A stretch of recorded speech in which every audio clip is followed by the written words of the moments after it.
Welcome back to part 35 of Pokemon Emerald. Last time we beat Glacia and Drake. This time we're heading to face the champion. Alright, so full disclosure, I completely forgot who the champion was here. Like, just straight up forgot. And it's kind of bothersome that they did this. So in Pokemon Ruby Sapphire, the champion was none other than Steven. Go watch my playthrough. Because... And not because, but he felt like a really good final trainer because you kind of see him all throughout the game, and it's like you're training, or not training along with him, but he's this trainer that you can kind of look up to because he's doing his own thing and he's going through the game while you're going through the game, and not really on the same mission as you. So it makes sense why he would kind of be this final test of your skill because he's kind of been overseeing your entire journey. In this game, it's Wallace. Wallace is a water type trainer, which to me is too close to ice type, which we already have an ice type leader, and then or elite four member, and then we also had a water type gym, which that really bothers me. The water type gym leader from Sootopolis from Ruby and Sapphire is now the leader, replaced with Juan. So is Emerald a sequel? Like, is it a sequel to Ruby and Sapphire? Well, no, because it's the same. It takes place in the same time frame.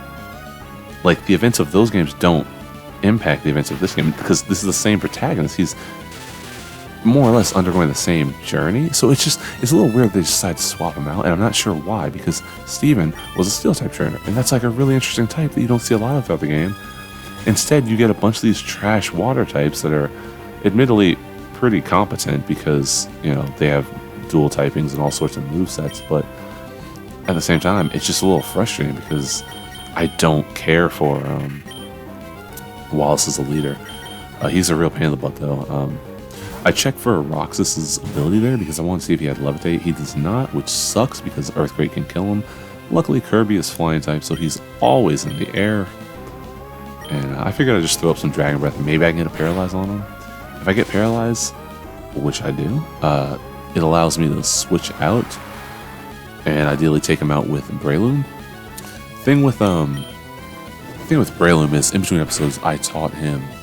What did I teach him? I taught him... Giga Drain. It only has 5 PP, 60 base power, whereas Mega Drain only has 40 base power, so it's still not great. Plus, he's a physical attacker, so it's really still not great. I think I'm gonna switch here because I just want to make sure I can take out Whiscash as opposed to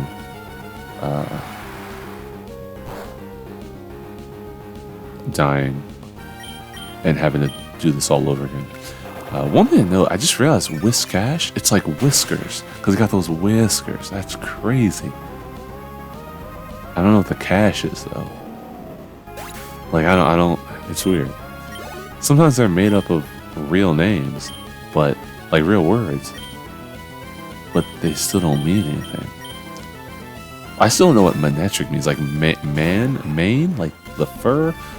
Okay, maybe that works. I guess that does work. Like mane and electric. Huh. All right. Well, he sends back out Wailord. Wailord is scary because it has a lot of HP, and the bar drains really slowly, so it looks like you're not doing a lot of damage, but it's just as frail as anything else.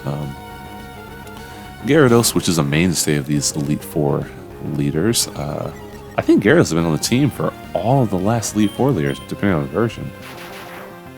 Like, it's in red, yellow, blue. It's in Gold, Silver, Crystal with Lance. It's in this game in Gen 3. But it goes down to Thunderbolt, just like everything else. Yeah, sometimes you just gotta crack the knuckles. I don't know.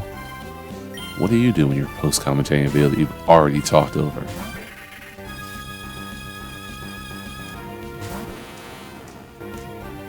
Tentacruel is another one that's kind of scary. Just because A, it has Toxic. B, it's kind of tanky. I've been saying a lot, like, A, it has this, B, it has that. Like, I gotta come up with a new way to say things. I don't expect much from Roxas here. Yeah, that's about as good as you're gonna get from a soulless ghost. Ghost Riley Simon? Call of Duty Modern Warfare 2 2022 for the PS5? Yeah, I still haven't beat that story mode. I'm not going back to it. Other thing I'm not going back to is probably the multiplayer right now. It's just not fun.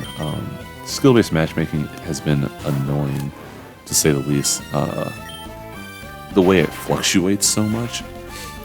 And then, like, I didn't even think about this. Like, every time a new Call of Duty game comes out, there are netcode issues, and you're getting shot before, you know, you can get your gun, you have your gun up, and people are shooting you before their guns are up, and all these little things that make you question whether or not the game is fair.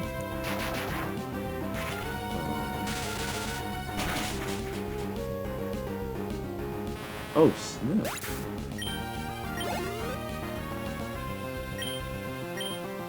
I'm sorry. Oh, wait, that's not. I think that's the Texans.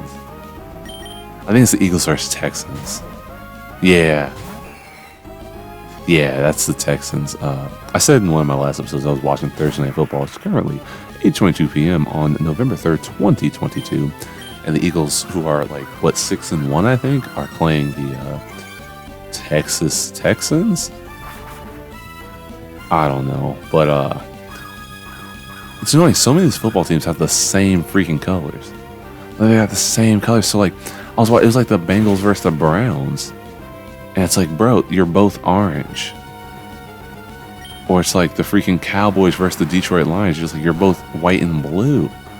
Like, what's going on? Can we get some diversity of colors? Can we get some Technicolor representation in this piece? Like, come on now. Oh, Kirby, you suck so much. And so then you gotta heal because you're missing, so you gotta heal. Surprisingly, Rox is the only Pokemon that went down, and I can respect that. Roxas was never going to be useful, but all these other guys having them available like this late into the match is really helpful because he has one Pokemon here. Wallace has one Pokemon here that is particularly troublesome, like more troublesome than Whaler and its infinite HP, more troublesome than Ludicolo being an evasion noob. You know, more trouble than freaking Gyarados and his Hyper Beam. Milotic. I say Milotic. I think I say Milotic. Milotic? Because I feel like it's like melody, like Milotic, melodic. I'm just saying Milotic. But it has Recover, which means it can like heal stuff up. I think it has Shed Skin or something like that, where it can heal off its status effects. It has freaking.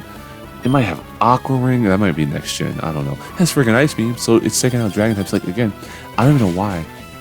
I said this in one of the past parts. I don't know why. Or maybe I said this when I was commenting. Why does it have Ice Beam? Because anything that's weak to ice, like Ground and Dragon and Flying, are no threat to Milotic. So why? I just don't get it. And Grass. Grass, I guess. Never mind. That's smart. That's real smart. Nah, that's good. I've never used a Milotic, at least not in Gen 3, because the Feebas is randomized on route like 120. It's not like route 120 or 121. It's not. I don't think it's 119. It might be 119. It's either 119, 120, or 121.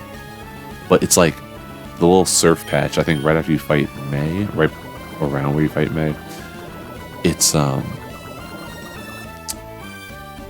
randomized tile. It's one of 6 tiles that you can fish with an old rod and find Feebas. The problem is, I want to say it resets every time you enter the route. The problem with that is that Feebas aren't the only Pokemon you can find on those tiles. So it's very well possible that you get to the right tile, but then you fish and you find Magikarp instead, and you're like, well, Feebas isn't here, but it's like, in fact, Feebas was here.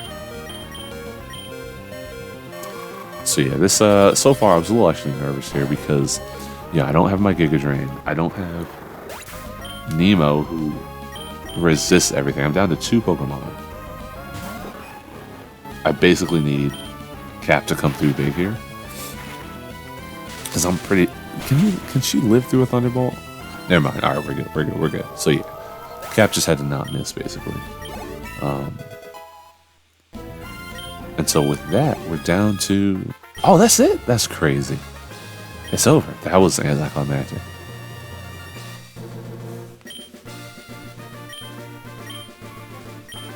And there we go, 23,000 Poké Dollars for our trouble. The Pokemon you sent into battle. See, I can't read along with that, John, because it's... I don't know how fast I'm reading, but I read in that really pompous voice. Yeah, I don't know. I'm still a little disappointed. Also, Steven had a better background. His was like pink and purple, which is, again, not really a color you see in these games because everything is so natural. So it was just kind of nice. I like it, though, that May barges in, keeping with the old tradition of, you know, Professor Oak showing up. But it's still, I wonder, because, like, she just comes through. It's like, did she fight the Pokemon League? I doubt it. I have a feeling that she just, like, barged through because they were all weak. And it's like they all had to leave, go heal their Pokemon. She's like, oh, I can just kind of walk through. Like, she's definitely just walked through the Pokemon League thinking, like, anybody can go in. There's just nobody there. I do like how they've kind of lessened the importance of the Pokedex in future games. Like, it seems like it's less about completing the Pokedex because there's like almost there might be 1,000 creatures now with the Scarlet and Violet. I love that May was really just gonna come in. She's like, yeah, I'm gonna just pull up. Like, that's how she got through. She just kind of, if you act like you belong, you can go anywhere. But yeah, I haven't completed the Pokedex since Gen 4. Gen 4 was the first time it was really feasible to do it because of the internet. And I guess it was worth it, but I don't really care anymore. It's funny, the only like video game thing that I sort of care for is my kill-death ratio in Call of Duty, and even that's starting to wane because of the new game. Like, I don't ever platinum games, or I have a really low gamer score. Like, I have my phone with games, and I keep it moving. And it's just tough because, like, I don't want to treat it that way, but it can be frustrating. Not like feeling like I get the most out of games. But here we go. We have our team getting inducted into the Hall of Fame.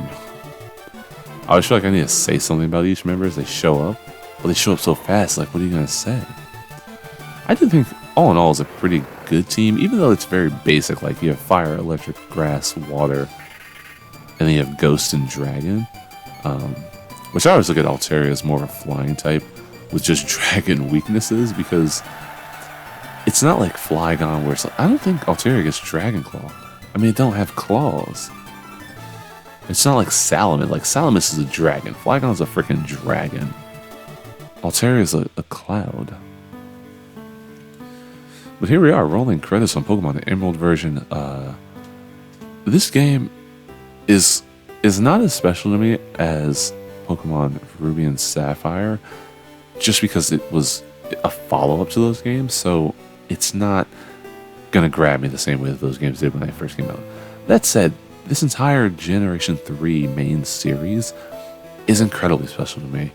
It brought Pokemon to life in a way that I don't think had been done to this point, with, you know, again, well, animated sprites to some extent, even though it's done in Crystal, but like in this game, the animated sprites and just the colors, the graphical enhancements, making the world seem like somewhere that you could conceivably live, because there's stuff happening. There's environmental struggles. There's different land masses you can visit, and like, it was more of a world because of diverse geography and topography and the culture that was expressed through the different towns and whatnot. It was a nice. These games created nice places to be, and that doesn't always feel like the case in video games, where the places that you're going are somewhere that you'd want to live. They feel like they're fantastical, and it's like, oh yeah, maybe in another life I could live there. But even without Pokemon, some of these places are like, I'd love to visit a Verdanturf town, you know, which I guess that's probably just in like Sweden or something. I don't know. But yeah, I don't know. I always look back at these games fondly for all their faults, all the water. They generally are pretty solid games in my book. I always get a kick out of this, though. It shows the Pokemon you've caught, which I didn't realize until I was recording this the first time, that those Pokemon just loop. So it's literally only the Pokemon you've caught. So if you've only caught like 3 Pokemon, I guess it's just showing the same 3 Pokemon over and over again. I also like the inclusion of May. It really makes you feel like you're on an adventure with someone, which is something that the shows did really well.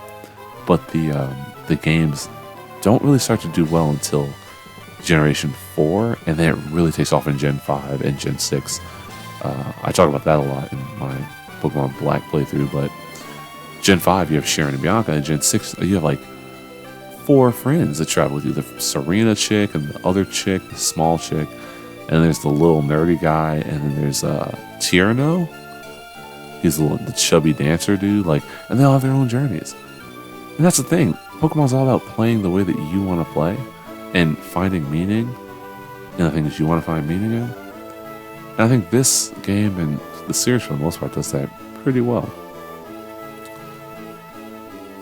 And though the credits roll and the end pops up on screen, I think we're not necessarily far from the end, but we're not at the end. Certainly not the end of the episode, but we also have some legendaries to catch. We have some post-game areas to show off. I'm going to try to do more of the post-game stuff. Like, I want to do the Reggies. I want to do, did we catch Kyogre? I don't know. We have to catch our runner. I was looking to see if I had ever taken the potion out of there. But look at that, Dad's home. Like, I love it. It probably takes him like a couple hours to walk to work from here. Maybe it takes like, honestly, no, like technically he's walking through a town to get to work. But like in real life, it'd probably take him like 30 minutes to walk to work. He could come back and visit a little bit more. I get it. He's a gym leader. But it'd be nice if they could show off the gym leaders having like lives and them showing up in their places. That's why if I can do it, if I get around to it, I'm definitely doing a Pokemon Heart Gold or Soul Silver playthrough. Probably Soul Silver because that's the one I have. I absolutely love those games. They take Gold, Silver, Crystal to the next level, and the recurring battles against the gym leaders are just so cool because it shows they do stuff, and you can find them around the world. It's incredible. Like, I can go to the department store and find Crasher Wake from Sinnoh, and I can find freaking Janine like buying stuff. It's so crazy. But here we get to pick the color of the runner, Latios or Latios. Latios being blue, Latios being red. I picked Latios because red's my favorite color. But that said, I probably should have picked Latios because in my Sapphire playthrough, go watch my playthrough, I picked Latios. Well, I had to pick Latios because I think it's the bird that's the opposite color of your game cartridge. I don't know. And the rest of this episode is kind of a wash, I'm not gonna lie. We go back to hang out with Professor Birch for a minute, and then I want to say like I kind of wander around town for a minute, and then it just ends. So, you know, I'm gonna just keep talking, but I will say it's kind of sad there's only one dude who works here. Like, I would have preferred it if there was maybe a couple people, because I think even Professor Oak had more aides. Granted, this is a more rural area, so I can imagine, like, it's the professor and this one dude who, you know, was like, yeah, I'll take this internship, and then he becomes, like, his assistant and all that, and you can see there's, like, 2 desk setups in the foreground, but there's only one person. Like, he hasn't even unpacked. Maybe Birch just got here? I don't know.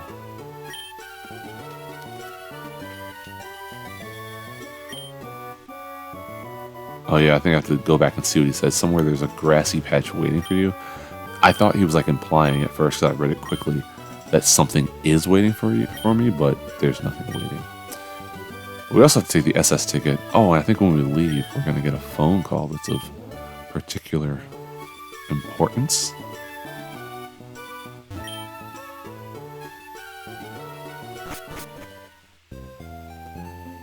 Interestingly enough, this phone call happens at that point. You would think like when you walk out of the door, you get this phone call. I don't know how this phone call is calculated. Like, is it based on steps you take from leaving that door? Is it like time after you've beaten the Elite Four? I don't know. It's weird.